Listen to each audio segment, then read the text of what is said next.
Hello, everybody. My name is Shay. I am an employee of the CSUCI Writing and Multiliteracy Center. It's an absolute pleasure to be able to give you the information I'll be sharing with you this evening. Um, it is my understanding you needed an overview of the general services of the Writing and Multiliteracy Center, as well as an overview of good peer review practices. So I'll be more than happy to provide that information to you in this video. As you can see on my screen, I will have the website for the Writing and Multiliteracy Center. That's csuci.edu/WMC. And in case you aren't familiar with what the Writing and Multiliteracy Center is, we are a free service of CSU Channel Islands that is dedicated towards helping you with any sort of writing projects you might have, any sort of presentations, slideshows, any sort of project that you might have that you would benefit from having a tutor's guidance on. You're able to get an hour of consultation any week. And you can have that in a variety of fashions, which I'll be more than happy to share with you right now. So here on our Make an Appointment site, you can see that we have a variety of different types of appointments that you can get scheduled. You can have a synchronous tutoring appointment where you can get assistance either from an in-person tutor at our location at the library, or you can have a face-to-face Zoom appointment where we're able to help you online and provide you any sort of assistance that you might need that way. Additionally, if you're busy and you feel you aren't able to get a tutoring appointment synchronously at a time that works for you, you're also able to get an asynchronous appointment scheduled via VoiceThread. What that means is that you'd fill out this form and you would send in your assignment to us. A tutor would review the assignment with written and recorded feedback and then return that VoiceThread back to you for your review.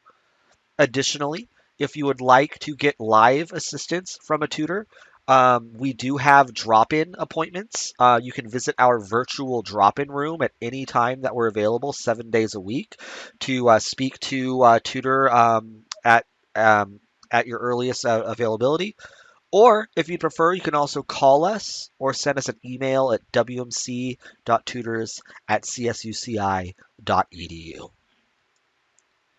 If you would like assistance, you're more than welcome to schedule an appointment.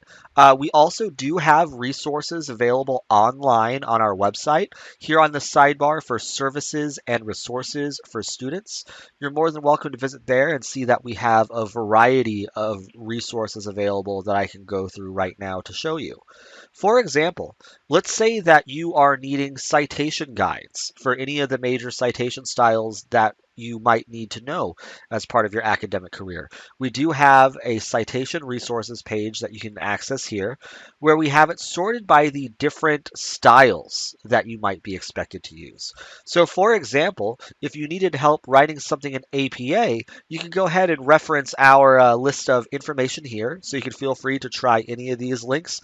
For example, you want to know what a title page would be like, or you'd like to know how to include citations for a table or an image that you're including.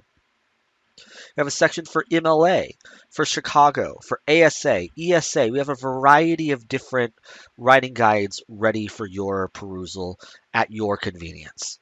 But of course, if you feel you would much rather have assistance from a live tutor, you can also feel free to drop by and ask us any questions that you might have. Additionally, we can go back to our services and resources page, and you'll also see that we have a variety of handouts that we have prepared for various types of assignments. Like, let's say that you're wanting to know how to do a literature review for a class.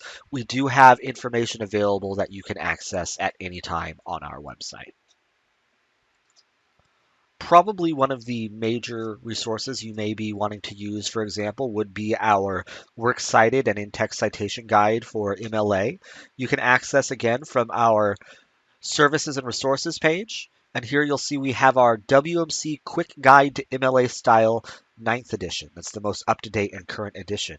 So if you click on that, it'll bring up that document, and you can see there are different types of documents that you might be needing to cite. And we have the different forms of citations for your Works Cited page and what a in-text citation would look like for there. So for example, if you wanted to use this to try to cite anything like a YouTube video or a website, you could try to find that on this page. So for example, here is YouTube videos, right? And we have how to cite YouTube videos listed on here.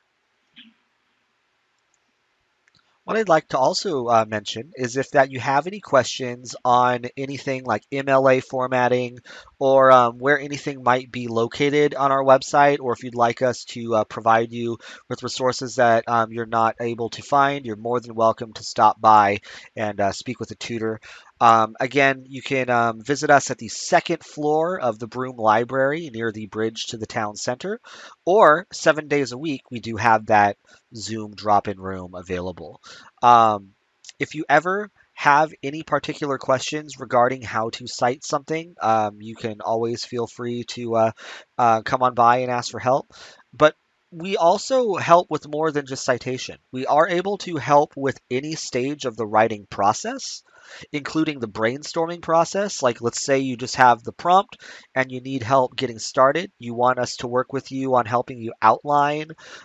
You want to help you with any issues related to developing a good research question, helping find sources, knowing how to navigate databases, right?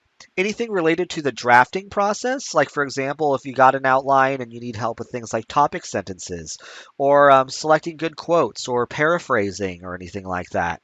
And all the way up to that final polish stage, right, where we're able to get you feeling good about abiding by the format, have a good title page, have a good header, have a good footer, have a good reference page and text citations. We can definitely help you with all of that.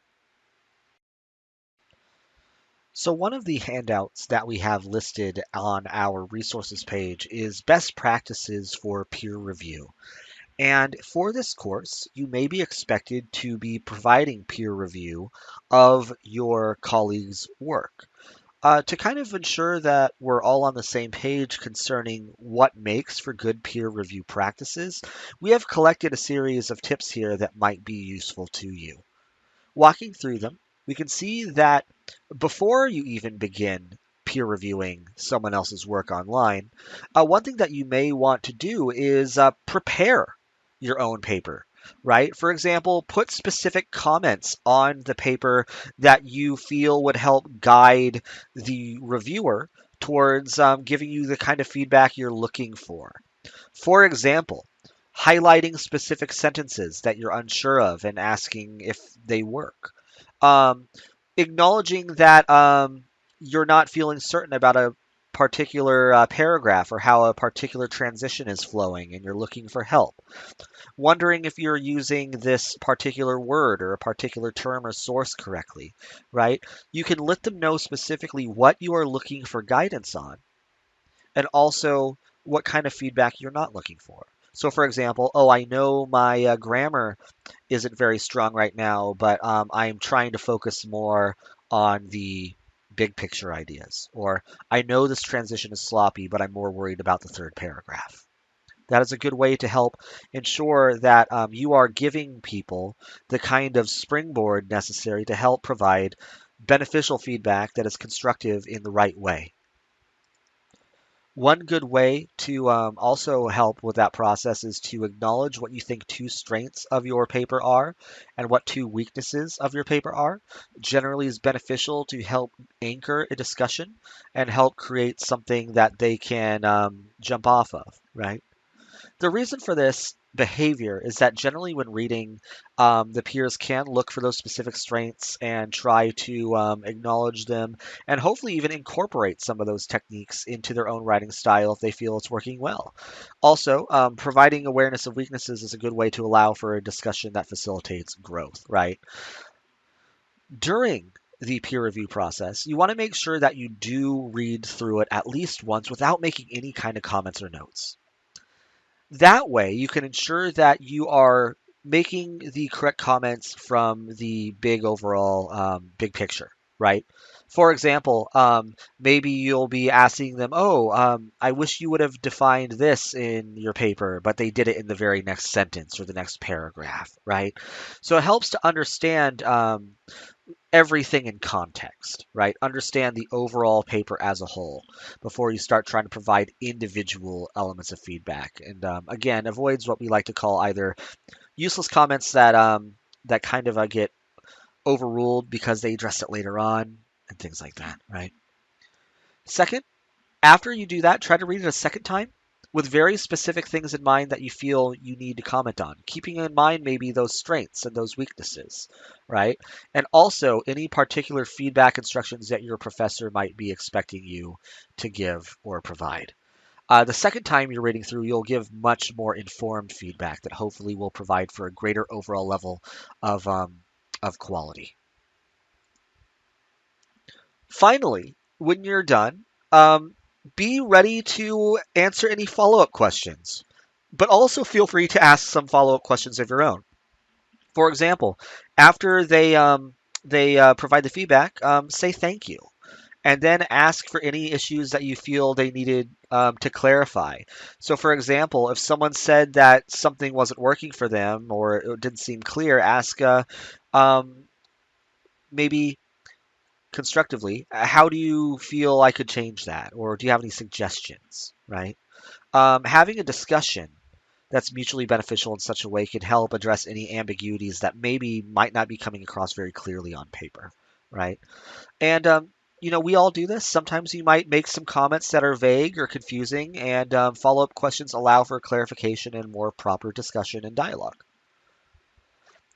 Overall, you might want to try abiding by this convention that we call the compliment sandwich, where when you're commenting to kind of help make sure that things land right, land in a positive sense, provide a compliment, acknowledge something they did well, provide some sort of constructive criticism, but then end that with another compliment.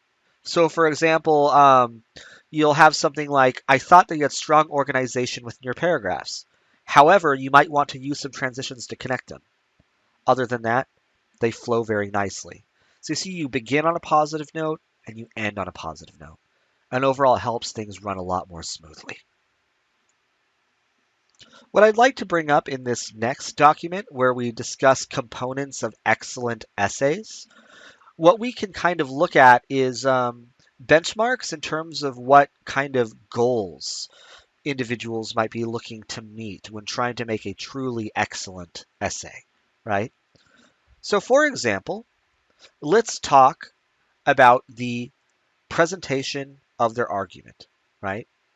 A strong essay should feature a specific and detailed thesis that's clearly present in the introduction, that precisely explains the topic or argument's direction in a way that's worthy of interest. It should have a good hook, right? It should draw your attention. It should make you want to read it.